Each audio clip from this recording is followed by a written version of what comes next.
आज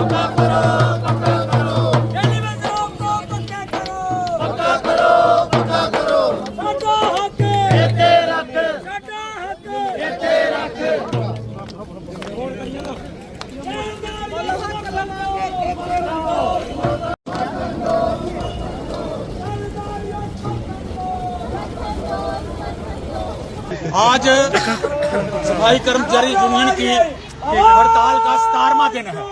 17 दिनों में ना तो गवर्नमेंट की तरफ से कोई सीरियसली ये लिया गया, संज्ञान लिया गया कि पूरे रियासत में हड़ताल हुई है और खासकर कठुआ में, हम कठुआ में रहने वाले हैं। कठुआ में 17 दिन से जहां पर जो हड़ताल हुई है, ये अपना हक जो है जायज मांग कर रहे हैं कि इन्होंने 18-18, 20-20 साल हो गया कच्चे लगे हुए डेली वेजर और पोस्टर भी खाली हैं और उनको पक्का करने की ये कोई कोशिश नहीं कर रहे और ना कोई कदम उठाया गया। पहले तो हम सोचते थे कि सरकार कम से कम ये तो काम करे कि इनके बेसिस बढ़ाए, ना इनके बेसिस बढ़ाए। वही 9000 पर लगातार उसी पर रखा गया है और आज इनके पास पोस्टें खाली पड़ी हैं और उन पर भी नहीं लगाने को तैयार हैं।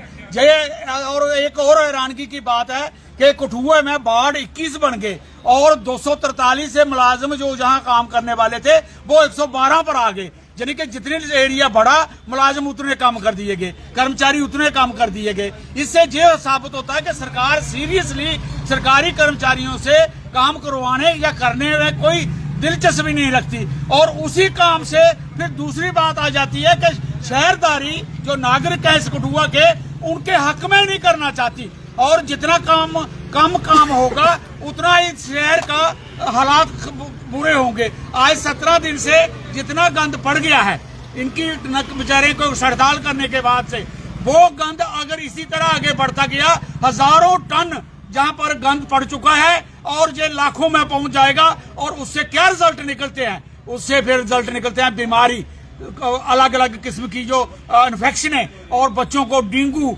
दूसरे तीसरे बीमारियां निकलेंगी और उससे पूरा शहर बीमार होगा और उस पर शहर बीमार होगा तो हॉस्पिटलों में रश पड़ेगा, हॉस्पिटलों में रश पड़ेगा तो दवाइयों का कीमतें बढ़ेंगी और लोग इसी चक्कर में फंसे रहेंगे। इसलिए हमने आज इनकी सपोर्ट की। कल हमने एक मीटिंग की थी इनके साथ मिलकर और हमें पता चला कि इनकी मांगें बड़ी जायज हैं और हम समझते हैं कि सरकार को फौरी इनिशिएटिव लेना चाहिए और खासकर चुने हुए एमएलए जो भी कठुआ के शहर में रहते हैं अपनी कोठियां बनाकर, उनको भी जो होना अंदर उनकी आवाज उठनी चाहिए कि हम उनके साथ मिलें और वो इस आवाज को साथ मिलकर उठाएं। और बाजार से भी, हम व्यापार से भी, व्यापारी मंडल से भी और शहर किदारियों से भी हम अपील करते हैं कि आज वक्त आ चुका है। अकेले अकेले लड़कते रहे अगर तो हम लड़कते रहेंगे, उसका कोई हल नहीं निकलेगा। आप भी पूरी सपोर्ट करो और शहर बंद करने की जरूरत पड़ती है तो शहर बंद करो और इसे सरकार को बता दो कि हम इकट्ठे हैं और इकट्ठे जिएंगे और इकट्ठे मरेंगे।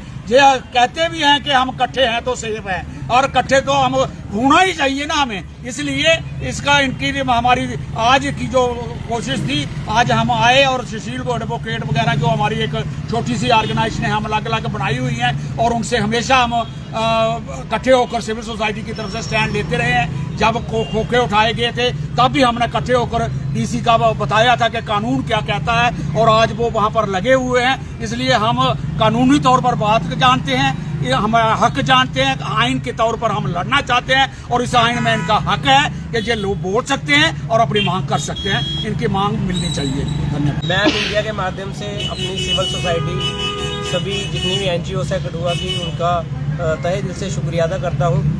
तो जिस तरह से कल भी उन्होंने एक मीटिंग ऑर्गेनाइज की थी तो उन्होंने हमारी डिमांड्स को सुना और जाना कि वाकई हम लोग बड़े मजबूर हैं इस कदम को उठाने के लिए।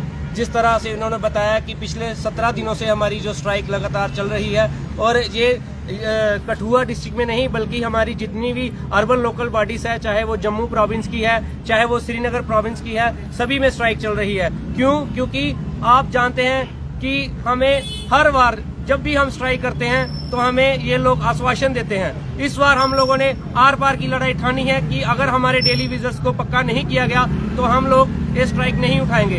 हम भी चाहते हैं कि शहर में गंद ना पड़े, लेकिन हम क्या करें। 9000 में आपके मीडिया के माध्यम से मैं LG से, मैं हमारे जो CM साहब हैं उनसे पूछना चाहता हूँ कि आप 9,000 महीना लेके अपने घर परिवार का पालन पोषण कर सकते हो, अपने बच्चों को पढ़ा सकते हो, लेकिन वो नहीं कर सकते। लेकिन हम लोग कैसे अपने बच्चों को पढ़ा लिखा सकते हैं, उनकी शादी कर सकते हैं, क्या कर सकते हैं हम 9,000 में? कुछ भी नहीं।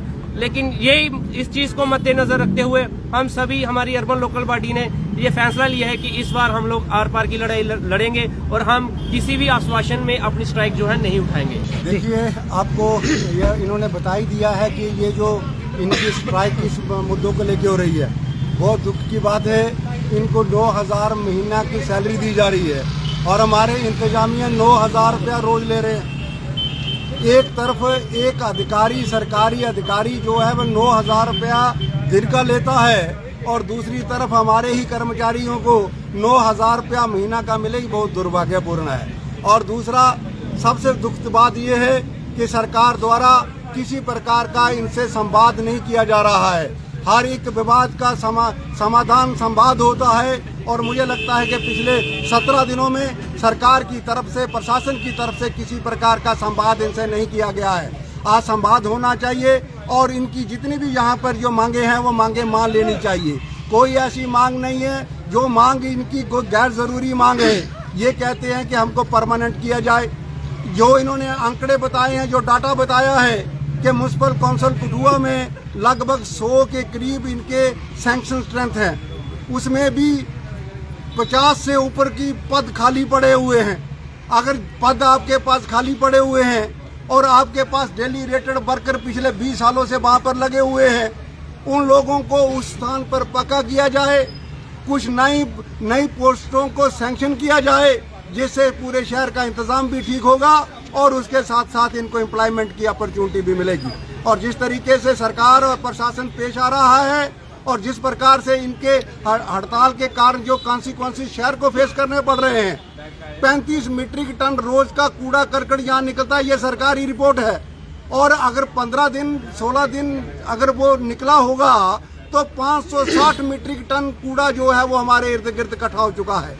अगर ये कूड़ा हार्मफुल होगा, पूरे समाज और शहर को नुकसानदेह होगा। इसलिए सरकार, शहर के तमाम लोगों से हमारा ये आग्रह है, अपील है कि हम इनके सपोर्ट करें ताकि सरकार जो है वो जल्दी से जल्दी इनकी मांगों को मान ले। और जब सरकार इनकी मांग मान लेती है तो ये एजिटेशन पे पीछे हट जाएंगे और ये हमारी फिर उसी सफाई शहर की करेंगे। अंत में मैं यही दरखास्त प्रशासन को, सरकार को कहना चाहूँगा कि आप विलम्ब मत कीजिए, आप जल्दी से जल्दी जो भी इनकी मांगे हैं उस मांगों को कंसीडर कीजिए। पूरी जम्मू में इन्होंने बताया कि 850 इनके पास डेली रेटेड वर्कर हैं जो पिछले कई वर्षों से लगे हुए हैं। अफसोस इस बात का है कि आप डेली वेतन लगाते हैं ये कैजुअल काम के लिए। हो सकता है आपको महीने 2 महीने की जरूरत हो, आपने 18-20 वर्ष तक लोगों को कैजुअल और डेली रेटेड रखते हो और ये एक्सप्लॉयटेशन नहीं तो क्या है, ये गरीब का शोषण नहीं तो क्या है। और सरकार, हमारा संविधान इसकी इजाजत नहीं देता है कि आप इस प्रकार के लोगों का शोषण करें। इसलिए हम सिविल सोसाइटी की तरफ से इनके साथ हैं और कठुआ की तमाम सिविल सोसाइटी से कहना चाहेंगे, आओ मिलकर के इनका साथ दीजिए। धन्यवाद, शुक्रिया, जारी।